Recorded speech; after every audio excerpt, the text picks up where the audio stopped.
नमस्कार मित्रांनो, आज मी तुम्हाला एक आगळी वेगळी गोष्ट या चॅनलवर तुमचं सर्वांचं स्वागत आहे. कथेला जास्तीत जास्त लाईक करा, शेअर करा आणि चॅनलला सबस्क्राईब करा. चला तर मग आता कथेला सुरुवात करू. मी एक शिक्षिका आहे. बदलीसाठी शाळेच्या मालकाने एक रात घालवायचे सांगितले. कथा खूप सुंदर आहे, शेवटपर्यंत नक्की बघा. माझं नाव आरती आहे. मी 30 वर्षाची स्त्री आहे. पुणेमध्ये राहत माझे लग्न झालेलं 13 वर्ष झाले आहेत. मी माझा पती आणि 2 मुली सोबत राहते. माझी एक मुलगी आणि एक मुलगा आहे. अनुक्रमे 9 आणि 10 वर्षाची. मी एका खाजगी कंपनीत शाळेत शिक्षिका म्हणून काम करते. माझा मासिक पगार 18,000 रुपये आहे. मला हे काम आवडते कारण घरगुती कामे करण्यापेक्षा ते चांगले आहे. शिक्षिका म्हणून काम करून मी देशाच्या भविष्य करते आहे असं मला वाटते. आमच्या संस्थेचा एक नियम आहे. दर 3 वर्षांनी आम्हाला समतल भागातून डोंगराळ भागातील शाळेत बदली केली जाते. पण यावर्षी माझी बदली पुण्याच्या समतल भागातून खोपडेवाडी या भागात झाली आहे. ते एक अतिशय ग्रामीण आणि आव्हानात्मक भाग आहे. तिथे जगणं आणि दैनंदिन काम करणं अवघड आहे कारण ते समतल भागापासून दूर आहे. तिथे मोबाईल टॉवर नाहीत, TV सिग्नल्स मिळत नाहीत, विजेचा पुरवठा नाही. तिथे फक्त निसर्गावर अवलंबून राहावं लागतं. माझी बदली झाल्यानंतर मी माझ्या एका मैत्रिणीला अंजनीला भेटले आणि तिला विचारलं आता काय करावं. तिने सांगितलं 3 वर्षापूर्वी माझी बदली झाली होती, पण मी शाळा समितीच्या अध्यक्षांना भेटून ती रद्द केली होती. तूही अध्यक्षांना भेटलीस तर तुझी बदली रद्द होऊ शकते. पण मला कळलं नाही ती काय म्हणाली. पण थांबूनच 5 मिनिटांनंतर तिने स्पष्ट केलं, तुला विशेष काही करायचं नाही, फक्त अध्यक्षाबरोबर एक रात घालवायची आहे. एका रात्रीच तुझी बदली रद्द होईल. जर तू रद्द करायचं ठरवलंस तर मी आजच त्यांच्या PUशी बोलते. मी तिला विचार करण्यासाठी वेळ मागितला आणि घरी जाऊन रातभर विचार केला. माझ्यापुढे दुसरा पर्याय नव्हता. मी माझ्या मुलांना एकटं सोडून 155 किलोमीटर दूर डोंगराळ भागात जाऊ इच्छित नव्हते. म्हणून मी अध्यक्षाबरोबर झोपण्याचं ठरवलं. मी अंजलीला फोन करून सांगितलं मी तयार आहे, लवकरात लवकर अध्यक्षांना भेटायचं आहे. तिने म्हटलं ठीक आहे आणि तासाभरातच तिने मला फोन करून सांगितलं की तिने PAशी बोलणं झालं आहे आणि मी त्या रात्री जाऊ शकते. माझ्याकडे पर्याय नव्हता. मी खात्री केली आणि माझ्या पतीला माहीत होणार नाही की मी कुठे जात आहे. मी त्याला सांगितलं आमच्या शाळेचा 1 दिवसीय सहल आहे. मी उद्या सकाळी परत येईल. आपल्या लहान मुलांची काळजी घ्यावी. आम्ही अंजलीच्या घरी गेले आणि आम्ही तिच्या गाडीत बसलो. तिने मला पुण्यापासून 55 किलोमीटर दूर शाळा समितीच्या अध्यक्षांच्या ऑफिसमध्ये नेलं. आमची PAशी भेट झाली आणि त्याने सांगितलं तुम्हाला एकट्याला जायचं आहे, तुमची मैत्रीण इथेच थांबेल. माझी मैत्रीण अंजली हॉटेलजवळ गेली. तिने एका रात्रीसाठी बुकिंग केली होती आणि मी वेटिंग रूममध्ये PAच्या सूचनेनुसार बसले. साधारणतः 6 वाजता अध्यक्ष त्यांच्या मित्रासोबत आले. मी एकटीच बसून त्यांची वाट पाहत होते. त्यांनी विचारलं तुम्ही राधाबाई आहात का? काय समस्या आहे? मी सांगितलं माझी बदली समितीने डोंगराळ भागात केली आहे. ते माझ्या घरापासून 155 किलोमीटर दूर आहे.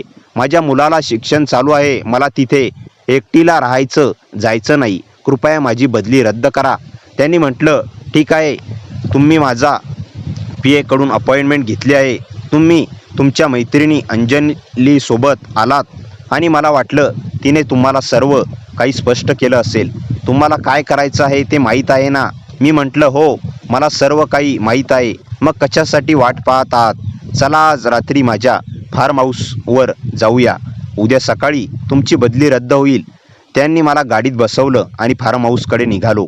त्या ठिकाणापासून 50 किलोमीटर दूर. मी घाबरले होते कारण माझी मैत्रीण 50 किलोमीटर दूर होती आणि पाण्याच्या वेळी मला कोणीच उपलब्ध नव्हतं. ते माझ्या जवळ बसले आणि माझ्या डोळ्यात डोळे घालून बघत होते. मला वाटलं मी काय करते आहे? एका अनोळखी माणसासोबत एक रात घालवण्यासाठी जाते आहे, फक्त माझी बदली रद्द व्हावी म्हणून. ही भ्रष्ट शाळा आहे. कोणत्याही स्त्रीला तिचं शरीर दुष्टतेसाठी का बळी पडू द्यावं लागतं? पण माझ्यापुढे पर्याय नव्हता. माझ्या मुलापासून दूर जाण्यापेक्षा हे चांगलं होतं. शेवटी मी फक्त 1 रात्र आहे.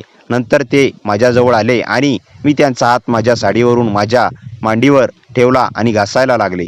तो मला म्हणाला चला फार्म हाऊसला एकत्र जाऊया. पार्किंगमध्ये एका कार होती. त्याने माझा हात धरला आणि मी त्याच्या मागे कारकडे गेले. त्याने मला कारच्या मागच्या बाजूला बसायला सांगितले आणि तोही माझ्याजवळ मागच्या बाजूला बसला. मग ड्रायव्हर आला आणि तो फार्म हाऊसकडे निघाला, जे माझ्या सध्याच्या ठिकाणापासून 55 किलोमीटर दूर होते. मी बरोबर निवडले, कारण माझ्या मैत्रीण तिथून 55 किलोमीटर दूर राहते. म्हणजे मला काही हवं असेल किंवा कोणती आणीबाणी असेल तर मला कोणालाच बोलावता येणार नाही. नंतर तो माझ्याजवळ बसला आणि माझ्या डोळ्यात डोळे बघत होता. मला वाटत होतं की मला बघत आहे आणि मला स्वतःवर लाज वाटते की मी एका अनोळखी माणसासोबत रात्रीच्या संबंधासाठी जात आहे, फक्त माझ्या करप्ट स्कूलमधील ट्रान्सफर रद्द करण्यासाठी. हे कोणत्याही सभ्य स्त्रीसाठी योग्य नाही. नोकरी टिकवण्यासाठी स्वतःच्या शरीराची किंमत द्यावी लागते. ट्रान्सफर रद्द करण्यासाठी अशी वेळ येते, पण माझ्याकडे दुसरा पर्याय नव्हता. माझ्या कुटुंबापासून दूर जाण्यापेक्षा हे चांगलं होतं. शेवटी फक्त एका रात्रीचा संबंध आहे. नंतर माझ्याजवळ आला आणि गाडीच्या अंधारात त्याने आपला हात मांडीवर स्थिरावला आणि साडीच्या तलम कापडावरून तो हात फिरू लागला. त्या स्पर्शाने अंगावर काटा आला. मी त्या रात्री निळ्या रंगाची साडी नेसली होते, पण त्याच्या नजरेत काहीतरी वेगळंच होतं. त्याने हळूहळू आपली पकड घट्ट केली आणि माझी मांडी दाबायला सुरुवात केली. त्याच्या स्पर्शात एक वेगळीच ऊब आणि तितकीच आक्रमकता होती. आज रात्री काय होणार याची मला कल्पना होती, पण तो इतक्या उतावळ्याने मला स्पर्श करेल असं वाटलं नव्हतं. त्याचा हात माझ्या कमरेच्या खाली सरकला होता आणि तो हक्काने मला कुरवाळत होता. मी शांत राहिले, कारण प्रतिकार करण्यात माझ्यात शक्ती नव्हती. शेवटी आम्ही फार्म हाऊसवर पोहोचलो. मी स्वतःला सावरत गाडीतून उतरले आणि थोडं फ्रेश होण्यासाठी स्वच्छतागृहात गेले. आरशासमोर उभी राहून मी जशी वाकले तशी माझ्या तसा तो मागून दबक्या पावलाने आला. त्याने अगदी अनपेक्षितपणे माझ्या पाठीच्या खालच्या बाजूला एक जोरदार चापट मारली. त्या आवाजाने आणि स्पर्शाने जागीच गोठले. एका अनोळखी माणसाने माझ्या शरीराची इतक्या मोकळेपणाने खेळावं या विचाराने मला धडकी भरली.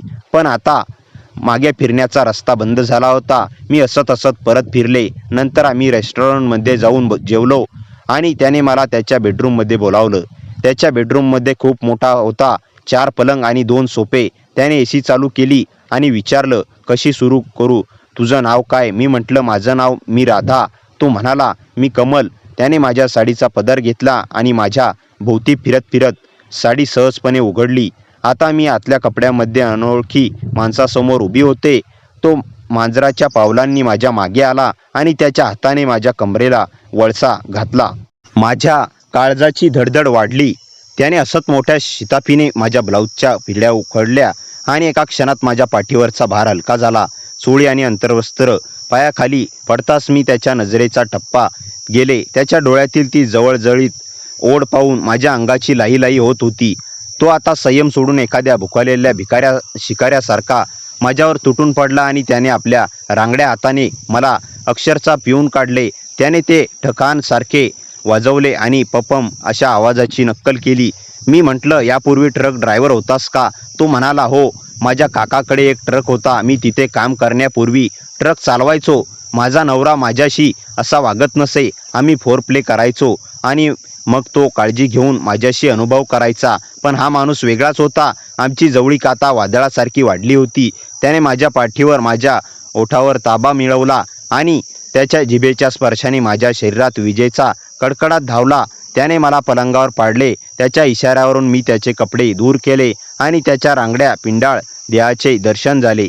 मी जेव्हा त्याच्या सातव्यावर स्थिरावले, जेव्हा त्याचा श्वास अधिकच जड झाला, त्याने मला जमिनीवर बसायला सांगितले आणि मला त्याच अंतरस्तरापर्यंत पोहोचण्याचा इशारा दिला. माझ्या मनात थोडी धाकधूक होती, पण ओढ त्याहूनही जास्त होती. मी हळुवारपणे अडचण दूर केले आणि त्याच्या त्या विशाल पुरुषाकडे पूर्ण रूपाने माझ्या डोळ्यासमोर आले. त्याचे ते विकराळ रूप पाहून मी थक्क झाले. मी केवळ एका पात्रात त्याच्या समोर बसले होते. माझं अवघं अस्तित्व त्याच्या स्वाधीन होतं. मी स्वतःला रोखू शकले नव्हते. मी त्याच्या जवळ आजारी आवाजात विनंती केली, आता थांबू नकोस, मला तुझी व्हायची आहे. पण तो आता कमालीचा शांत होता. त्याने मला माझ्या छातीपतीबद्दल विचारलं करायला लावून माझ्या मनात एक प्रकारची घोषणा निर्माण केली, पण तरीही माझ्या अंगातील आग विझत नव्हती. त्याने मला आपल्या मांडीवर बसायला सांगितले, पण एका विशिष्ट पद्धतीने. त्याने माझे वस्त्र कमरेपर्यंत वर केले आणि माझ्या उकाड्यात त्या त्वचेचा स्पर्श त्याच्या त्या खडबडीत रांगड्या मांडीला झाला. एका अनोळखी अल्पा पुरुषाच्या तावडीत मी पूर्णतः उघडी आणि विवश होते. पण त्याच वेळी मला एका वेगळाच रोमांच दिला. मला लाज वाटली की मी माझ्या नवऱ्याला काही न सांगता एका अनोळखी माणसाच्या मांडीवर होते.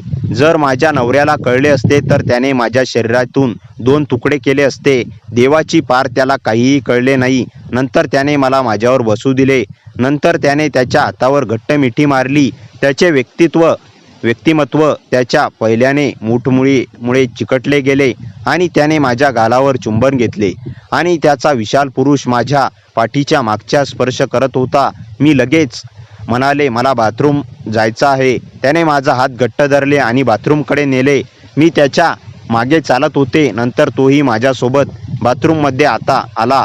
मला तिथे बसून बाथरूममध्ये काढायला सांगितले. मी म्हणाले, मला लाज वाटते, कृपया तुम्ही बाहेर जा, मग बाथरूम करेन. तो म्हणाला, काही नाही, मी तुझं सर्व काही डोळ्यांनी पाहिलं आहे, मग तुला लाज का वाटते? पुढे जा आणि माझ्यासमोर बाथरूम कर. मला हे पाहायला आवडेल की तुम्ही स्त्रिया बाथरूम करताना कशा आवाज काढता. मी लहान असताना माझ्या महिला शिक्षक गुपचूप बाथरूम करत असे. माझ्याकडे दुसरा पर्याय नव्हता. मी माझे वस्त्र व्यवस्थित करून तिथे बसले कारण माझ्याकडे अंतर्वस्त्र नव्हते. नंतर तो म्हणाला, तू फार पाठमोरे बाजू दाखवत आहेस, मला वेगळं काहीतरी पाहायचं आहे. माझे शरीर फिरवले आणि समोर बसले, पण त्याच्याकडे पाहू शकले नाही. मी म्हणाले, मी तुमच्यासमोर ते सर्व करू शकत नाही, पण त्याने काही केले नाही. तो माझ्या मागे गेला आणि म्हणाला, तू काळजी करू नको, मी तुला सर्व काही करायला लावीन. मी हतबल होऊन डोळे मिटले आणि कमलच्या त्या रांगड्या उपस्थितीसमोर स्वतःला समर्पित केले. त्याने कसलाही संकोच न बाळगता मला आपल्या बाहुपाशात खेचले आणि त्याच्या अस्तित्वाचा दाबा घेतला. त्याच्या उष्ण श्वासांचा स्पर्श माझ्या मानेवर होत माझ्या अंगावर शहारा आला. त्याने माझे हात आपल्या हाताने डोक्यावर झटकून ठेवले, जणू माझ्यावरती पूर्ण अधिकार सिद्ध करायचा होता. त्याच्या रांगड्या देहाचा भार माझ्यावर पडला तेव्हा माझ्या असहितेची दिव्य जाणीव झाली. त्याच्या स्पर्शात एक आक्रमकता ओढ होती जी माझ्या शरीराची प्रत्येक कोपऱ्याचा ठाव घेत होती. त्याने अगदी हक्काने माझ्या कमरेभोवती वळसा घातला आणि आपल्या जवळ ओढले. अंधाऱ्या खोलीत फक्त आमच्या श्वासांचा वेग वाढला होता. त्याच्या त्या बेधडक स्पर्शाने आणि मर्दानी ताकदीने मला जाणीव करून दिली की ही रात्र माझ्यासाठी केवळ एक तोडगा नसून एक अग्निपरीक्षा आहे. त्याने आपल्या बिकट हाताने मला अशा प्रकारे आवडले की माझ्या तोंडातून एक मानवी हुंदका बाहेर पडला. तो एखाद्या भुकेल्या शिकाऱ्यासारखा माझ्यावर तुटून पडला होता आणि मी एखाद्या विलीसारखी त्याच्या देहाला वळसा घालून उभी होते. माझ्या मनातील भीती, शरीरातील थरकाप एका वेगळ्याच उंचीवर पोहोचला होता.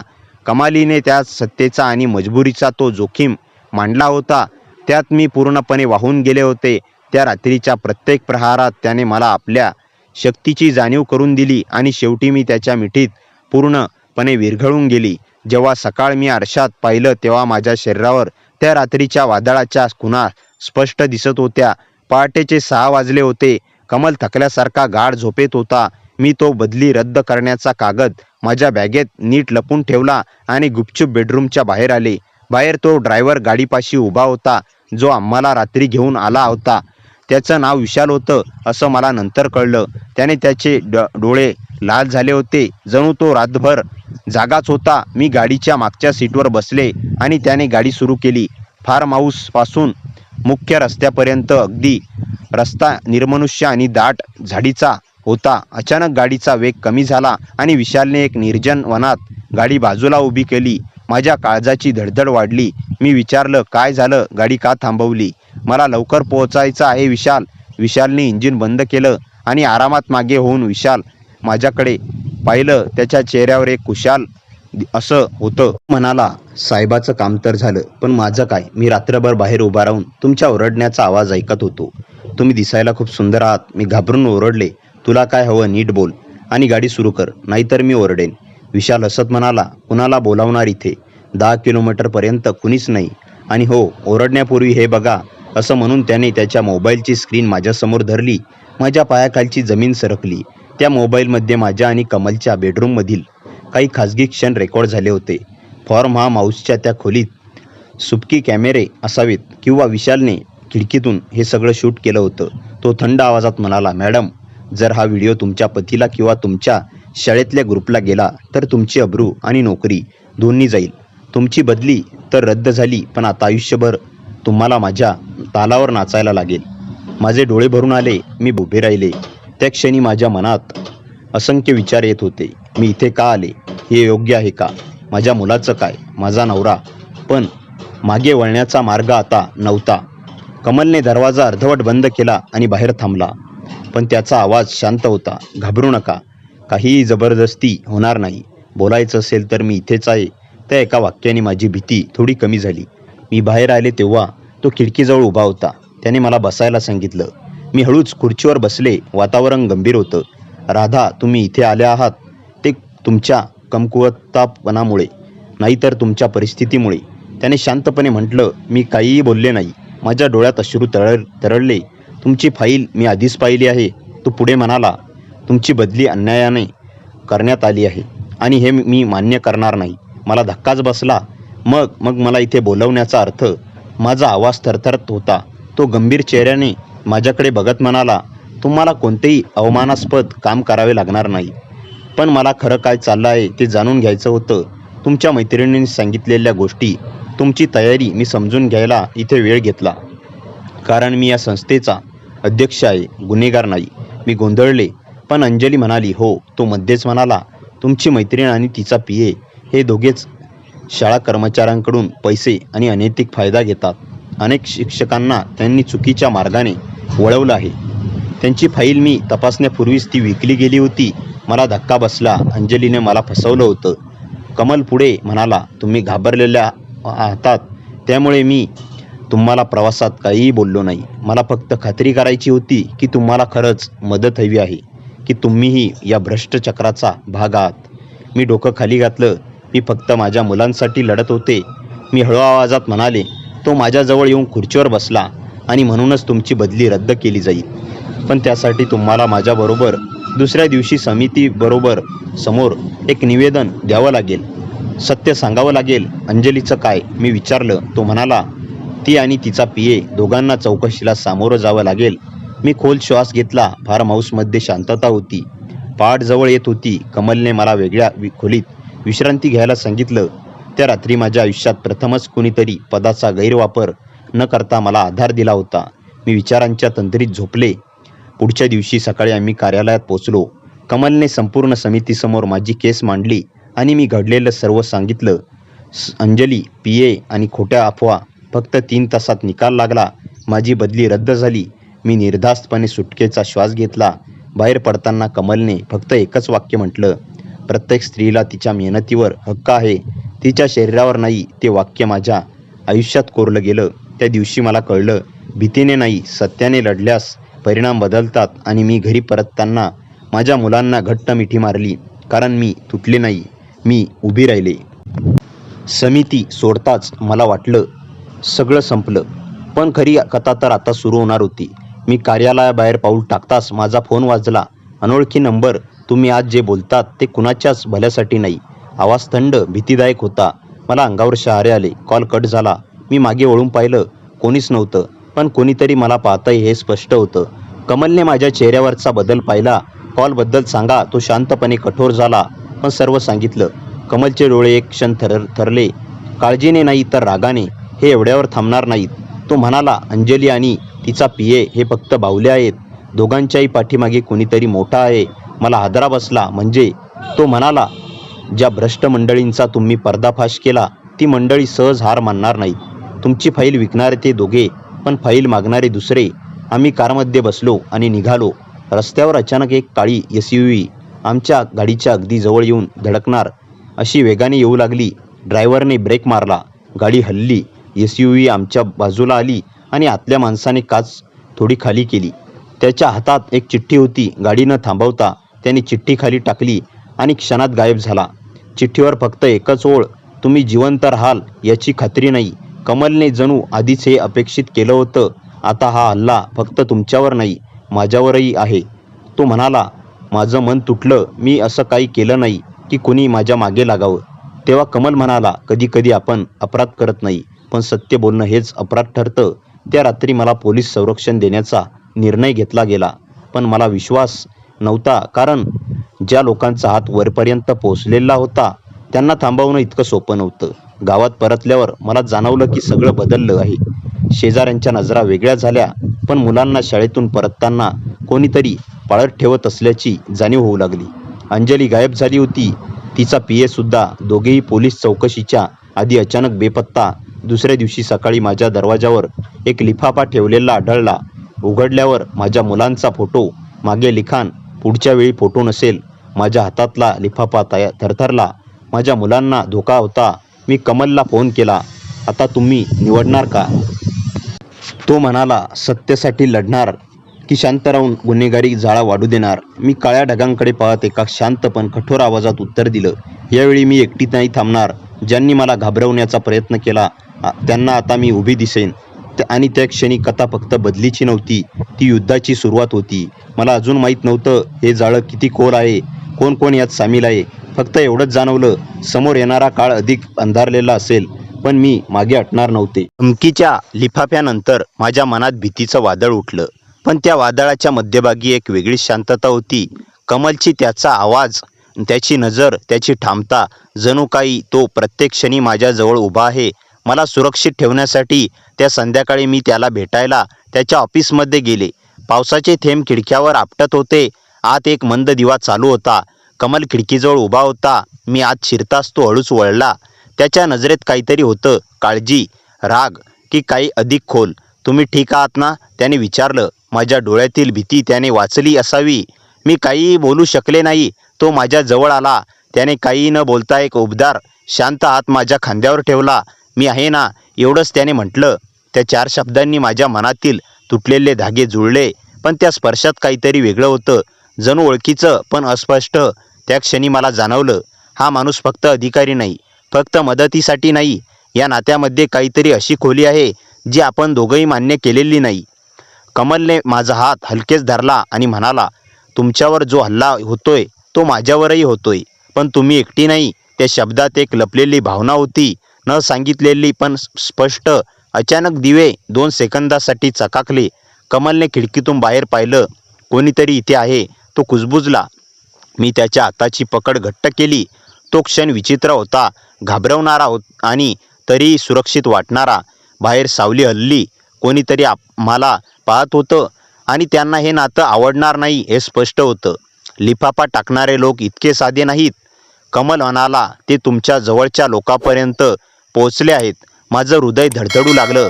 तुम्हाला हे कसं माहीत? तो माझ्याकडे वळला. कारण त्याचा उद्देश तुम्ही नाही, तुम्ही कोणाकडे येत आहात त्याचं महत्त्व आहे. मी गोंधळले. म्हणजे? कमल एक क्षण शांत राहिला, मग म्हणाला, राधा, माझ्यावर हल्ला करण्याचा सर्वात सोपा मार्ग म्हणजे तुम्हाला दुखावणं. त्या वाक्याने माझ्या अंगावर काटा आला. मी त्याच्या डोळ्यात पाहिलं आणि पहिल्यांदाच मला तिथे एक भावना दिसली जी तो लपवत होता. आदर, आपुलकी, त्यापेक्षाही खोल काहीतरी. त्या शांत खोलीत हवेत काहीतरी बदललं. धोका होता, पण त्या धोक्यात आपण दोघंही एकमेकांच्या अधिक जवळ येत होतो. कमलने खिडकीची काच बंद केली आणि मंद आवाजात म्हणाला, तुमच्या आयुष्यावर आक्रमण करणाऱ्यांना मी कधीच सोडणार नाही आणि तुम्हाला गमावू देणार नाही. या वाक्यात तो काय म्हणाला होता? राधा की आणखी काही? मला कळेना. मी त्याची नजर चुकवू शकत नव्हते. जणू काही तो माझ्या मनातील गुंतागुंत वाचत होता. पण रहस्य इथेच संपत नव्हतं. बाहेर पडताना मी पाहिलं, दरवाजाखालून सरकवलेला नवा कागद. त्यावर एकच ओळ, कमलवर विश्वास ठेवू नका. तो तुम्ही विचार करता ते नाही. माझं पाऊल तबकलं. कमलने चिठ्ठी हातात घेतली, पण तो एक क्षण, हो, फक्त एक सेकंद. त्याच्या चेहऱ्यावर हलकी छटा उमटली. आश्चर्य, अपराध, काहीतरी. आणि त्या क्षणी मला पहिल्यांदा उमगलं, तो मला सुरक्षित ठेवतोय हे खरं, पण तो स्वतः काय लपवत आहे, कुणाकडून आणि का? हाच प्रश्न आता माझ्या हृदयात प्रेमासोबतच भीतीही जागवणारा होता. कथा आता फक्त धोक्याची नव्हती, ती भावनांची आणि गूढतेच्या खोल गर्तेत शिरत होती. दरवाजाखालून सरकवलेली ती चिठ्ठी हातात घेताच माझ्या मनात अंधार पसरला. कमलवर विश्वास ठेवू नका. तो तुम्ही विचार न करता ते नाही. कमल ती चिठ्ठी वाचत होता, पण त्याच्या चेहऱ्यावरची क्षणभर उमटलेली छटा मी चुकवू शकले नाही. जणू काही त्या शब्दांनी त्यालाही धक्का बसला होता. कोणी असे काहीही लिहू शकतं, तो म्हणाला. पण त्याच्या आवाजातला कंप मला जाणवला. मी त्याच्याकडे पाहिलं. तो माझ्या डोळ्यात बघणं टाळत होता. त्याने चिठ्ठी मोडून रिक्षात खिशात ठेवली. तेवढ्यात विजेचा आवाज झाला आणि दिवे काही क्षणांसाठी मंदावले. त्या क्षणी मला जाणवलं, भीती नाही तर त्याचा हात माझ्या हातावर आहे. माझा हात त्याच्या हातात असल्याचं भान आलं आणि हृदयाचा ठोका वाढला. तो हात मागे घेत नव्हता आणि मीही नाही. क्षणभर आम्ही दोघंही काही बोललो नाही. फक्त पावसाचा आवाज आणि त्याच्या हातातील ऊब. कमल म्हणाला, आता तुमच्यासोबत जे काही घडतंय त्यात माझं नाव येणं स्वाभाविक आहे. मी त्याच्या जवळ जाऊन विचारलं, तुम्ही काही लपवताय का? त्याने माझ्या जवळ एक शांत आवाजात विचारलं. जर मी म्हणालो हो तर तुम्ही माझ्यावरचा विश्वास गमवाल का? त्याचा आवाज खोल खराखुरा होता, जणू मनाच्या तळातून आलेला. मी एक पाऊल मागे गेले पण नजरा त्यांच्यावरच. उत्तर द्या कमल. तो माझ्याजवळ आणखी जवळ आला. त्याची उंची, त्याची स्थिरता, त्याची नजर. माझा श्वासच रोखला गेला. मी खूप काही पाहिलंय राधा, जे तुम्ही कल्पनाही करू शकणार नाही. त्या लोकांनी मला तोडण्याचा प्रयत्न केला आणि आता ते तुम्हालाही वापरू पाहतायत. मी कुजबुजले. मी तुमच्यासाठी धोकादायक ठरते. कमलने माझा चेहरा हलकेच आपल्या हातात घेतला, जसा एखादी मौल्यवान गोष्ट सांभाळतात तसा. नाही, तुम्ही माझ्यासाठी आश्रयासारखा आहात. त्याच्या हळूवार पण ठाम स्पर्शाने माझ्यात काहीतरी वितळलं आणि त्याचवेळी जागही झालं. मग मला दूर का ठेवता? माझा प्रश्न निर्वाणीचा होता. कमलचा श्वास मंद झाला. त्याची नजर हलली, जणू काही त्याच्या आतल्या भिंती कोसळत होत्या. कारण त्याने हळू आवाजात म्हटलं, तुमच्याशी जवळ येणं म्हणजे तुमचा जीव धोक्यात घालणं. त्याचं वाक्य मला थरथरून गेलं. पण त्या क्षणी मी त्याचा हात पकडत म्हणाले, धोका मला नाही वाटतो कमल, तुम्ही न सांगितलेल्या गोष्टींचा वाटतो. कमलने डोळे मिटले, जणू माझे शब्द त्याच्या सर्व संरक्षण भिंती छेदत होते. राधा, मी तुम्हाला पहिल्यापासून स्वतःला थांबवतोय. त्याने डोळे उघडले. ते डोळे मला खूप काही सांगत होते. तुम्हाला दुखावण्याचा विचारही सहन होत नाही, पण तुमच्यापासून दूर राहणं तेही आता शक्य नाही. त्या शब्दांनी माझा श्वासच अडकला. खोलीतला प्रकाश मंद होता. बाहेर वारा सुटला होता आणि आपण दोघंही आवाजापेक्षा भावना जास्त ऐकत होतो. मी त्याच्या छातीवर हात ठेवून म्हणाले, मग मला सत्य सांगा. मी तुमच्यासोबत आहे कमल. भीतीपलीकडे त्याने माझा हात आपल्या हातात घेतला. यावेळी अधिक घट्ट. तुम्हाला सत्य हवंय तर ऐका. ज्याच्या विरुद्ध तुम्ही उभ्या राहिलात ते माझ्या भूतकाळाशी जोडलेले आहेत. माझं हृदय जोरात धडधडलं आणि ते लोक तुमच्यावर हल्ला करतायत कारण ते मला परत मिळवू शकत नाही. मी थबकले. परत मिळवू शकत नाहीत? कमलची नजर माझ्या नजरेशी भिडली. कारण मी आता कुणालाच नाही. फक्त तो थांबला. श्वास रोखला गेला. जग थांबल्यासारखं वाटलं. मी कुजबुजले. फक्त कमलने माझा हात आपल्या हृदयाजवळ नेला. त्याचा आवाज तुटला, फक्त तुमचा. त्या क्षणी सर्व भीती, सर्व रहस्य, सर्व गोंधळ बाजूला पडला. शिल्लक राहिला फक्त एक स्पर्श, एक नजर, एक अव्यक्त भावना, ज्याचा आपण दोघांनीही इतका काळ नकार केला होता. ही क्षणभंगूर शांतता कायम राहणार नाही हे दोघांनाही माहीत होतं. कारण कमलचा भूतकाळ आता दार ठोठावत होता आणि त्या भूतकाळाला आपली जवळीक अजिबात आवडणार नव्हती. राधा आणि कमलच्या नात्यातला भावनिक टर्निंग पॉईंट, रोमॅन्टिक पण. आणि राधा घरी पोहोचली तेव्हा तिच्या मनात अजूनही कमलचा स्पर्श, त्याचा आवाज, त्याच्या डोळ्यामधली काळजी सगळं घुमत होतं. तिला वाटत होतं की हा माणूस तिच्यासाठी एवढा का हलतो, स्वतःसाठी नसलेलं धाडस तिच्यासाठी का करतो. त्या रात्री राधा छताकडे बघत पडली होती, पण तिचं मन फक्त कमलकडे धावत होतं. दुसऱ्या दिवशी सकाळी कमल अचानक तिच्या घराबाहेर आला. त्याच्या डोळ्याखाली काळे वर्तुळे. राधाचं नाव घेत घेत रात्रभर जागून काढल्यासारखा. राधाने दार उघडलं आणि दोघांचे डोळे भिडले. त्या क्षणी नेहमीसारखी चेष्टा नाही, न हसू न टोमणे, फक्त एक शांत खोल भावना. कमल म्हणाला, राधा तू ठीक आहेस ना? काल तू थरथरत होतीस. तुझे डोळे, मी आयुष्यात कधीच तुला इतकं घाबरलेलं पाहिलं नाही. राधा काही बोलली नाही. तिच्या डोळ्यामध्ये घट्ट साठवलेलं काहीतरी त्याला दिसलं. जणू ती एकाकीपणाशी रोज लढत होती आणि आता ती भिंत कमलसमोर ढासळायला लागली. कमल हलकेच म्हणाला, तू मला सांगू शकतेस, कधीच जोर करणार नाही, पण मी आहे इथे. त्याच्या आवाजातील प्रामाणिकपणा राधाला अस्वस्थ करून गेला. तिने हात जोडले पण जोडले नाही. बोटं थरथरली. कमलने ते पाहिलं. तो पुढे आला. त्याने स्पर्श केला नाही, फक्त जवळ उभा राहिला, जणू तिच्या श्वासात तिचा त्रास ऐकत होता.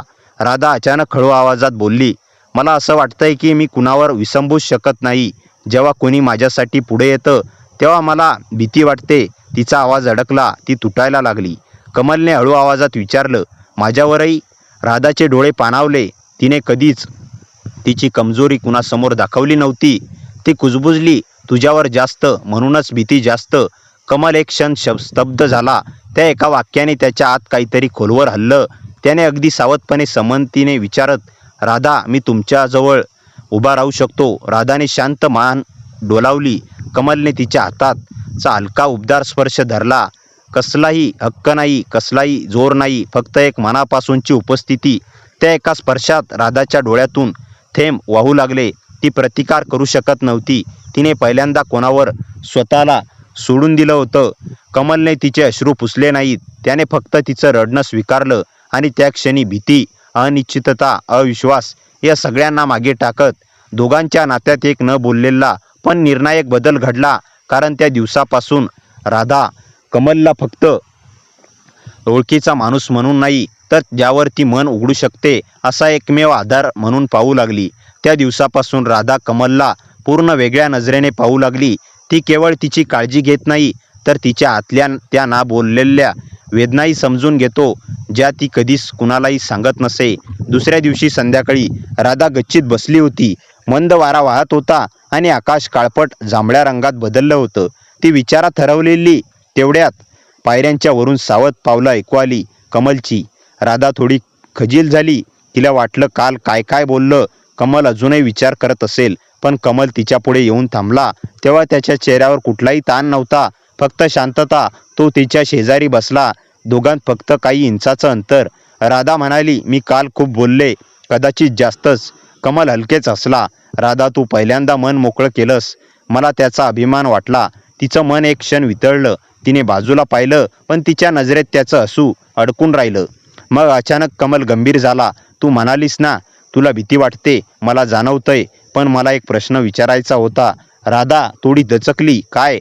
कमल तिच्याकडे पाहत म्हणाला, काल जेव्हा तू तुटलीस राधा, त्या काही क्षणामध्ये मला का वाटलं की तू खूप दिवसापासून कोणत्या तरी सावलीतून पळते आहेस. राधाने एकदम श्वास रोखला. तिला कधी वाटलं नव्हतं की कमल एवढं बारकाईने जाणतोय. तिच्या डोळ्यात भीती आणि विश्वास एकाच वेळी चमकले. कमल, काही गोष्टी आहेत ज्या मी विसरते, पण त्या मला नाही सोडत. कमल हलकेच पुढे सरकला. त्याने तिच्या हाताच्या मागे बोटांनी अगदी हलकं वर्तुळ काढलं. नजरेत विचारणा, स्पर्शात दिलासा. मला सांगायचं मनात असेल तरच सांग, पण मी तुझ्या बाजूला आहे. राधाच्या घशात गोळा झाला. ती हलक्या आवाजात म्हणाली, कधी कधी असं वाटतं की मी कुणावर प्रेम करूच नाही, कारण ज्या लोकांवर मी प्रेम केलं ते माझ्या आयुष्यातून नाहीसे झाले. कमल थिजला. हे पहिल्यांदाच होत होतं. राधा स्वतःच्या भूतकाळाच्या दाराचे किल्ली त्याच्या हातात देत होती. त्याने विचारलं, राधा, तुझ्या आयुष्यातून कोण नाहीसा झाला? राधाचे डोळे पाणावले, पण तिने स्वतःला सावरत हळूच म्हणाले, लहानपणी माझ्या आयुष्यात एक माणूस होता ज्यावर मला खूप विश्वास होता, पण एका दिवसात सगळं संपलं. मी काहीच समजून घेण्याआधी तो गायब झाला. कमलचं हृदय जोरात धडधडायला लागलं, पण त्याचा आवाज शांत होता. तो कोण? राधा क्षणभर त्याच्या डोळ्यात पाहत राहिली आणि ती पहिल्यांदा घाबरली नाही. त्या क्षणी कमल तिच्या आयुष्यातला धोका नव्हता, तर एक सुरक्षित जागा होता. तिने एक कुजबुजल्यासारखा आवाज काढत म्हटले, मी त्याचं नाव सांगू शकत नाही, पण कधीकधी त्याच्याशी जोडलेल्या गोष्टी आजही माझ्या मागे लागतात. कमलचा हात तिच्या हातावर घट्ट झाला, पण प्रेमाने, आश्वासनाने. राधा, तू एकटी नाहीस. जे काही तुझ्या मागे येतंय त्याला आपण दोघं मिळून सामोरे जाऊ.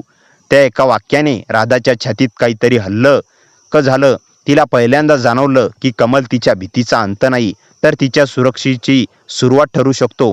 आणि त्या क्षणी आकाशातील जांभळी संध्या शांत होत असताना दोघांच्या मनात पहिल्यांदाच एक न बोललेलं प्रेम, पण खोलवर जाणारं प्रेम आकार घेऊ लागलं. ज्या प्रेमाला आता थांबवणं कोणाच्या हातात नव्हतं. त्या संध्याकाळीनंतर राधा आणि कमल दोघंही शांत दिसत होते, पण त्यांच्या मनात वादळ उठलं होतं. राधाला जाणवलं होतं की तिने कमलवर खूप काही उघड केलं आहे, तर कमल मात्र तिच्या त्या एका वाक्यात अडकून पडला होता, ज्यावर मी प्रेम केलं तो माझ्या आयुष्यातून नाहीसा झाला. कमलला वाटत होतं की फक्त एक भावनिक जखम नाही, काहीतरी जास्त गडद, जास्त खोल आहे यात. त्याच रात्री कमल घरी गेल्यावर त्याच्या खिशातून एक जुनी चुरगाळलेली पर्ची खाली पडली. राधाने दिलेल्या चिठ्ठीसारखीच त्याच्या डोळ्यात एक सावली चमकून गेली.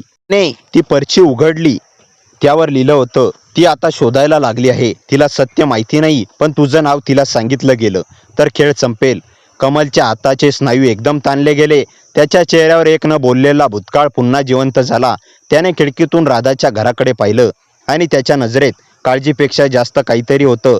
एक अपराध, एक भीती आणि एक निर्धार. दुसऱ्या दिवशी सकाळी कमल राधेला शोधायला बाहेर पडला. ती गावाच्या वेशीवरच्या जुन्या वटवृक्षाजवळ उभी होती. तिच्या चेहऱ्यावर एक विचित्र शांतता होती, जणू ती रात्रभर विचार करून काही निर्णायक ठरवलं होतं. कमल सावधपणे जवळ गेला. राधा, तू ठीक आहेस? राधाने त्याच्याकडे वळून पाहिलं. तिच्या डोळ्यात हलकं हसू, पण त्यामागे एक थरथर. कमल, काल तू म्हणालास ना की जे काही माझ्या मागे येतंय त्याला आपण दोघं मिळून सामोरे जाऊ. कमलने एक पाऊल तिच्याकडे उचललं. हो राधा, मी वचन देतो. राधा त्याच्याकडे पाहत होती. खूप वेळ, जणू तिच्या मनात चाललेले विचार तोच वाचू शकणार होता. मग ती हळू आवाजात म्हणाली, मग मला एक सांग, तुला कधी असा माणूस भेटला आहे का जो अचानक गायब झाला आणि कोणालाही कारण कळलं नाही? कमलच्या श्वासात अडथळा निर्माण झाला. तिला हे कसं कळलं? त्याचा चेहरा क्षणभर पांढरा पडला, पण राधा त्याच्या भावनांवरून पुढेच बोलली, तो माझ्यासाठी खूप खास होता. नावाने, नात्याने नाही, पण विश्वासाने. आणि त्याच्या जाण्यानंतर माझं आयुष्यच बदललं. कमलच्या आत काहीतरी तुटलं. त्याचे हात बाजूला घट्ट मुठीत बदलले. तो विचारणारच होता की तो कोण होता. तेवढ्यात राधा शांत स्वरात म्हणाली, कमल, तो माणूस तुला ओळखत होता. कमलच्या पायाखालची जमीन हल्ल्यासारखी झाली. त्याला पूर्ण वाऱ्याचा आवाजही ऐकू येईना. काय? राधा त्याच्या अगदी समोर येऊन उभी राहिली. हो, त्याला तुझ्याबद्दल माहिती होती आणि तो गायब होण्याआधी त्याने एक वाक्य म्हटलं होतं, कमलचं संरक्षण कर. कमलचा श्वास तुटला. त्याच्या डोळ्यात चकाकणारा धक्का, भय आणि एक जुनी आठवण पुन्हा जागी झाली.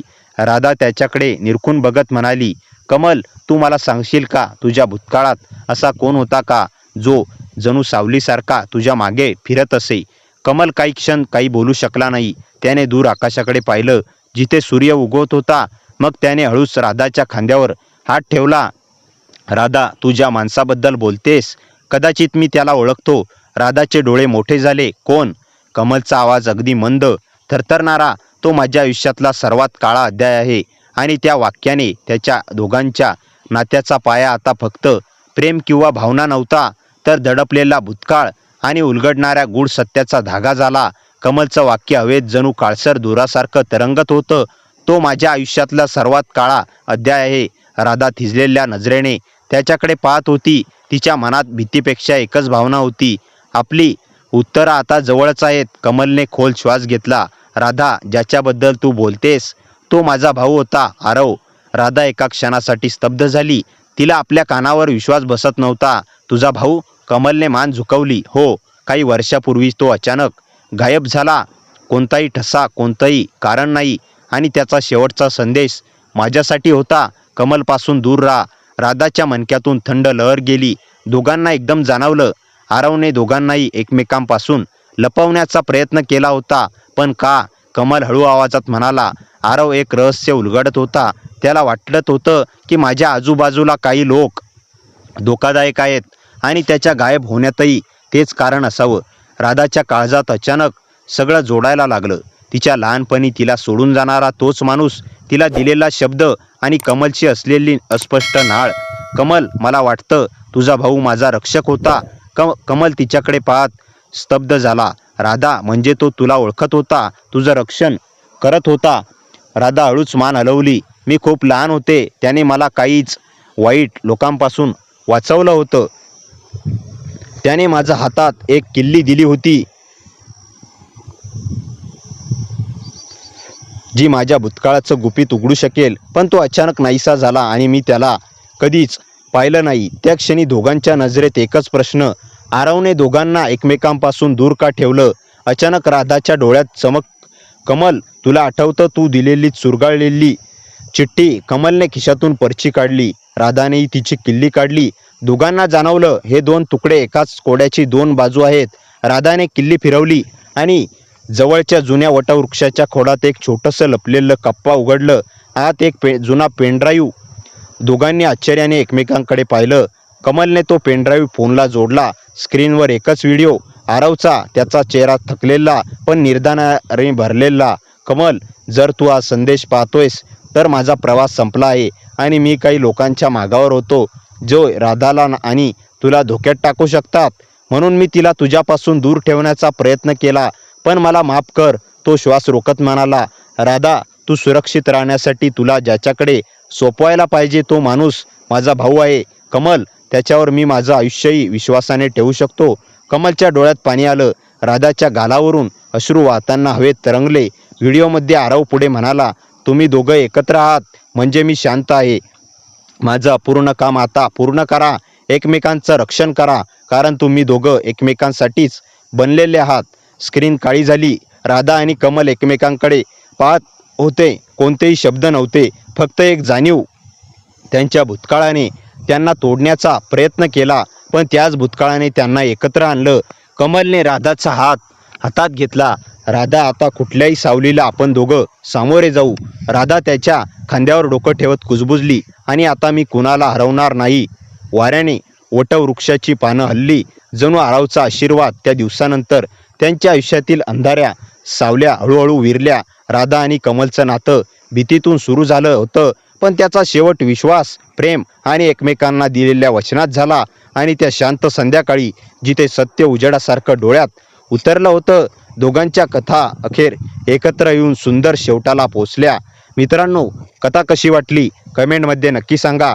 कथेला जास्तीत जास्त लाईक करा आणि हाईप करा आणि आपल्या मित्रमैत्रिणींमध्ये शेअर करा. आणि हो, चॅनलवर नवीन असाल तर चॅनलला सबस्क्राईब करायला विसरू नका. भेटूया पुन्हा अशाच इंटरेस्टिंग आणि धमाकेदार कथेसह. तोपर्यंत हसत राहा, खुश राहा. धन्यवाद.